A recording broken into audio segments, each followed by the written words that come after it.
In today's video, I'm going to teach you how to back up WhatsApp chats to Google Drive. If you use WhatsApp on an Android phone, setting up a backup ensures your messages and media can be restored if you switch devices, lose your phone, or reinstall the app.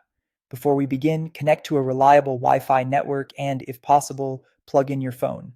The first backup can be large, especially if you have lots of photos and videos. Start by opening WhatsApp. On the main screen, look to the top right corner and tap the three dots to open the menu, then choose Settings. In Settings, go to Chats and then select Chat Backup. This is where you control everything related to saving your conversations. Next, tap Google Account. Pick the Google account you want to use for the backup. If you don't see the right one, choose Add Account and sign in. Grant any permissions WhatsApp requests so it can save data to your drive.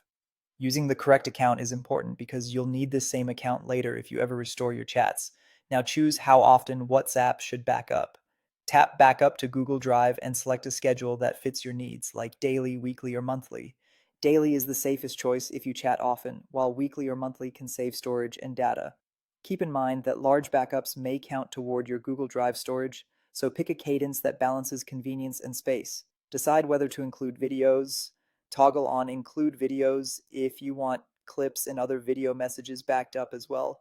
Videos take more space and bandwidth, so turn this on only if it's important to you, especially if you're on a limited data plan.